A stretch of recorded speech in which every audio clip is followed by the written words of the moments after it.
You came! You really came! I wasn't sure you would even take me seriously. Oh, it's so good to see you again. I'm flattered you judged it more important to meet your secret admirer who left you a single unsigned letter than to blend into this beautiful party. I can already tell you're the curious type. Yes, again. You remember me, right? We had a lovely chat at the park a few weeks ago. You really don't remember?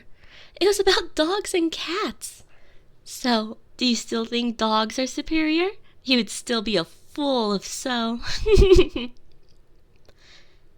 Finally! Yes, I'm the princess.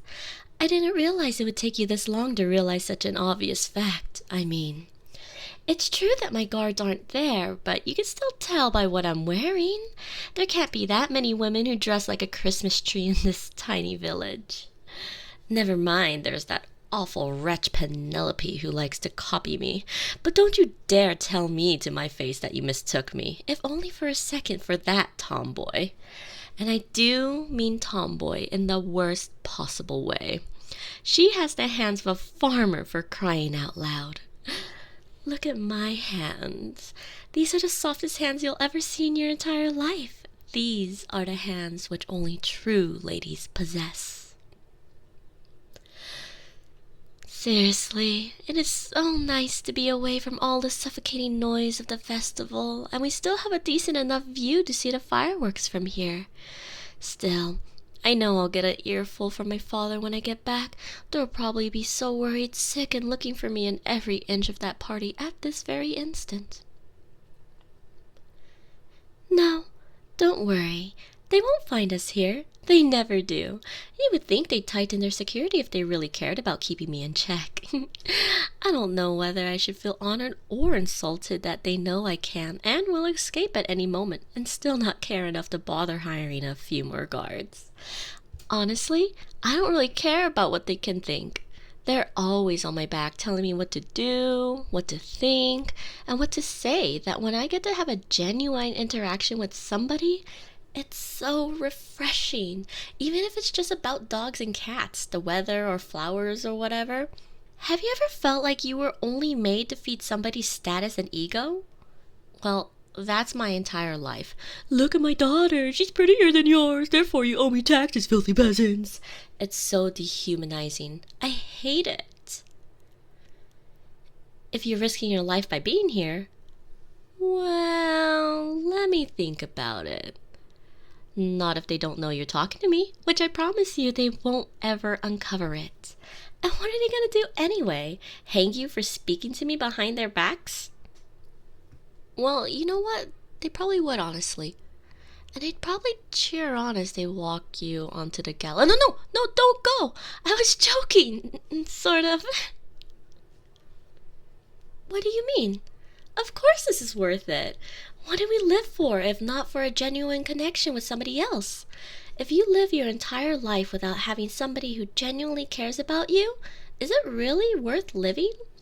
The way I'm seeing things, at least, we will have died knowing what being alive felt like, instead of just going through the motions without ever knowing what it's truly about. Despite being spoon-fed my entire life, I just feel so lonely. Nobody understands me like I want to be understood. I'm not just a king's prized possession that needs to be cared for in order to satisfy the king and hope he'll reward you down the line. I'm a person with needs and desires, and some desires just can't be bought by throwing some gold at it. Although some can. Look at those fireworks. Oh, they're so pretty. They really chose the colors well, didn't they? Looks like they're more vibrant than the previous years. Or maybe it's because these clouds look really dark. Man, looks at me being so open with a complete stranger. I always considered myself an introvert, but maybe it's just that I don't know how to talk to superficial people.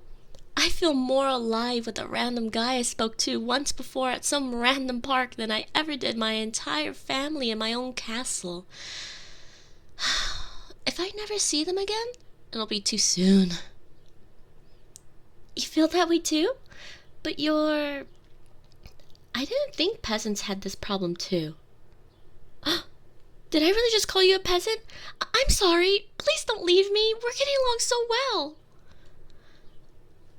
Are you sure you're not mad? I'm sorry if I seem a little clingy and desperate, but it's just the first time I get along with someone, and usually when I let something like this slip out, I get reprimanded for days. Well, that's a relief. I nearly had a panic attack. I don't know how I'd react if I lost you so quickly. Not that I'm in love with you or anything. I'm already getting married, so... Yep, I'm so excited. It's gonna be the best day of my life. Yippee! Can't wait. I can't play that one off, can I? He's just as vile as the rest of my family. No wonder they picked him. He fit right in. And what kind of name is Mordecai anyway? What sane mother names their boy Mordecai? Wait, I just realized I don't even know your name. Please tell me it's not something like Josephius, or I'm gonna lose my mind. Yeah, see? That's a normal name.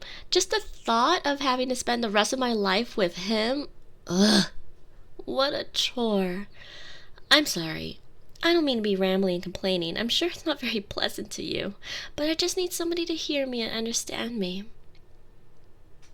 But from the way you're looking at me, I think you know that feeling too well. Am I wrong?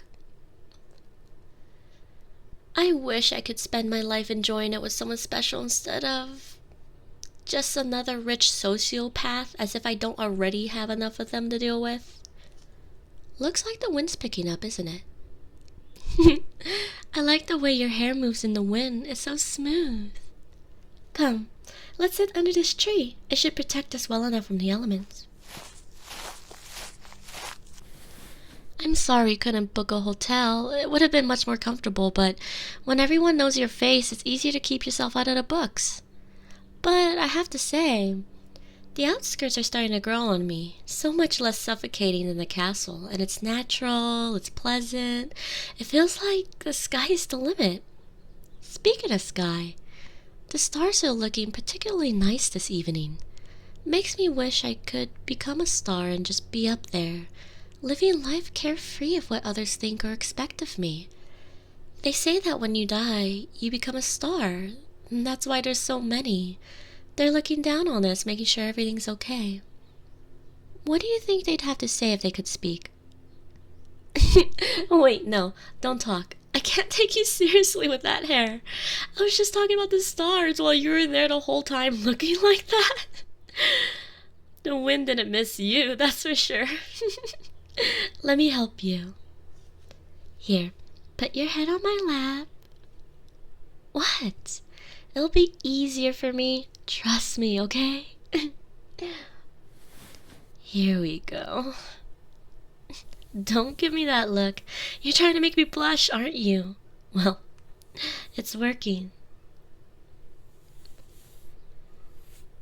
You're such a sweet person. I wish we could spend more time together, but I'll have to go back soon before they start putting up missing person posters, 'cause then they might actually find us. You know, if they took you away, I don't think I could bear it. They would have to hang me beside you. I would rather that than live knowing you are no longer out there waiting for me. Maybe we could steal some of their precious treasures. I know where to keep them. Steal some of their horses too, and then you and I can ride into the sunset, live happily ever after, and have many children not named Mordecai. It would be an infinitely better use of the treasure than their warmongering, intimidation, and such acts of wickedness. Well, it's a pretty dream. Oh, what? Huh? It looks like it's raining. I better get back before I get soaked. I don't like the way that cloud is looking. May I hold you a moment before we part ways? Just something to help me cope until we meet again. Really? Thank you, thank you.